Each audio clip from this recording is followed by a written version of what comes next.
Sono stata Ciao Travelers! Io sono Lupa e benvenuti in questo nuovo video. Oggi vi parlerò del mio viaggio in Romania. Sono stata in Romania per partecipare a un progetto Erasmus Plus riguardante il bullismo e il cyberbullismo,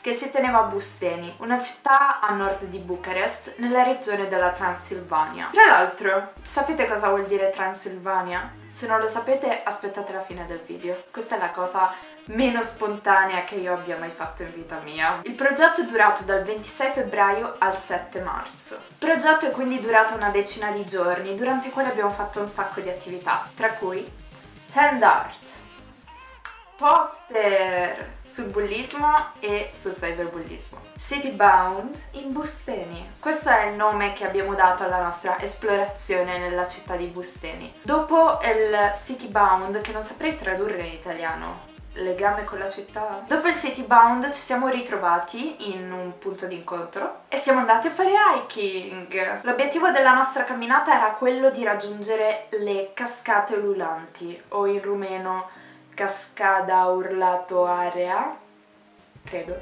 non so se si pronunci così, o in inglese Howling Waterfalls. Io non avevo proprio l'equipaggiamento adatto per fare hiking, tra l'altro qualche giorno prima aveva nevicato, invece quel giorno lì c'era il sole, quindi la neve si stava sciogliendo e si stava formando il fango e io avevo le Nike. Quindi il risultato quando siamo arrivati in cima è stato questo. Meraviglioso. C'è anche una particolare leggenda dietro il nome della cascata, che però non mi ricordo, quindi non ve la racconterò. Andiamo avanti. Un'altra sera in particolare abbiamo fatto una cena tipica rumena, organizzata appunto dagli organizzatori del progetto. Tutti si erano dipinti la faccia con i colori della Romania, avevamo le bandiere della Romania, i cappelli della Romania.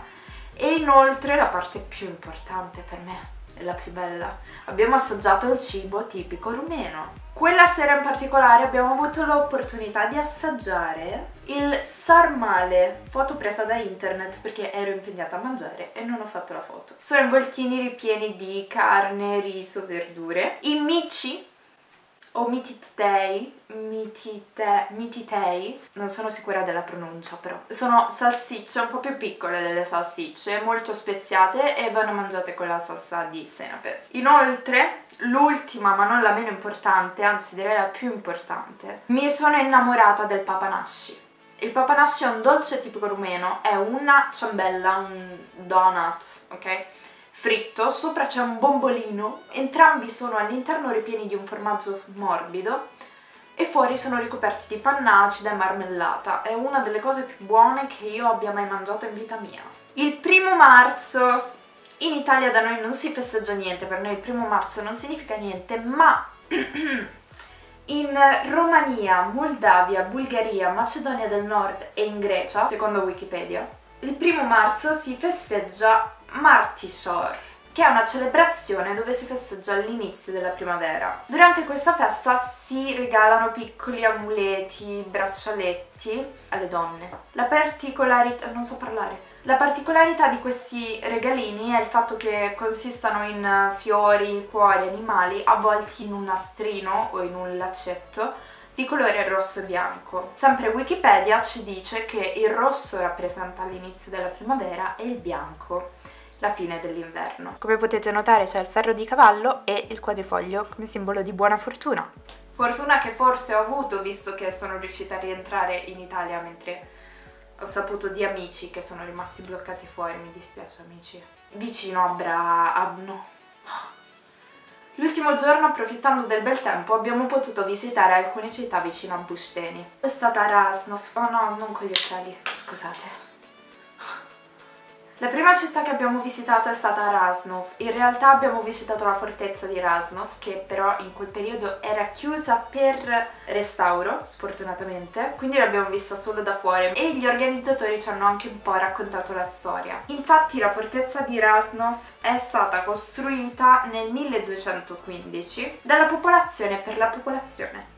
ovvero non solo per i nobili o per la gente di un certo rango, ma per le persone comuni. Inoltre ci è stato raccontato che c'è una fontana o pozzo, difficoltà di traduzione potrebbero rendere queste informazioni veritiere o meno, cioè non mi ricordo se fosse una fontana o un pozzo, fa lo stesso. L'importante è il succo, la leggenda che c'è dietro, che fa da passaggio segreto con la città, quindi nei periodi di guerra veniva utilizzato da passaggio segreto con la città che si sviluppa in valle, mentre la fortezza è in collina. Dopo Rasnov abbiamo visitato Bran, dove si trova il famoso castello di Bran, che per chi non lo sapesse è il castello di Dracula. Io sapevo che il castello di Dracula si trovasse in Romania, ma non sapevo dove. Quindi non sapevo che il castello di Bran era il castello di Dracula. Comunque, ignoranza. Siamo stati a Bran un paio d'ore. Durante questo periodo chi voleva poteva visitare il castello, oppure poteva semplicemente fare un giro nei mercatini lì attorno, comprare dei souvenir o assaggiare dei cibi tipici. Dopo Bran siamo andati a Brasov. Allora, si scrive Brasov, ma sono quasi sicura che si legga Brasov, quindi dirò Brasov. A Brasov abbiamo pranzato e nel pomeriggio siamo andati in perlustrazione per la città. La città principalmente si sviluppa in valle, però c'è anche la collina che si vede dalla città e sopra c'è la scritta a mo' di Hollywood Brasov. Però dove c'è questa scritta c'è un punto panoramico a cui si può accedere attraverso una seggiovia. La seggiovia ha il costo di 18 leu andata e ritorno. Si può salire in cima e non è che si vede solo la città, si vede la città e oltre. Dopo Brasov siamo ritornati a Busteni. Come vi ho detto prima, quello era l'ultimo giorno. Infatti la sera tra il 6 marzo e la mattina del 7 marzo ogni team, quindi ogni nazione, ha preso le proprie strade e ognuno è andato a casa. È stato abbastanza triste. La sera, nel periodo in cui abbiamo partecipato al progetto, era il momento libero, perché solitamente dopo cena non avevamo da fare, tranne qualche eccezione, e quindi di solito mettevamo la musica, giocavamo ai giochi di società, ballavamo, cantavamo. Quella sera lì non avevamo tutti voglia di far festa, né di giocare, eravamo tutti davvero tristi perché in 10 giorni si è creato davvero un legame forte tra di noi e credo sia quello che più mi è rimasto impresso del progetto, le persone intendo. A un certo punto della serata siamo finiti così, con memories di sottofondo e tutti stesi a terra perché non avevamo l'energia che avevamo avuto nei giorni precedenti. Eravamo solo tristi perché ovviamente non sapevamo se e quando ci saremmo rivisti. Poi adesso con la situazione del coronavirus, figuriamoci. E mi mancate, ragazzi. Quindi il video si è concluso qua. Transilvania. Transilvania è formata da due parole, trans che vuol dire oltre e silva che vuol dire foresta, quindi letteralmente Transilvania significa oltre la foresta. Il video si conclude qua, io spero vi sia piaciuto e vi aspetto nel prossimo per raccontarvi un po' di Bucarest. Ci vediamo al prossimo video, ci vediamo a Bucarest.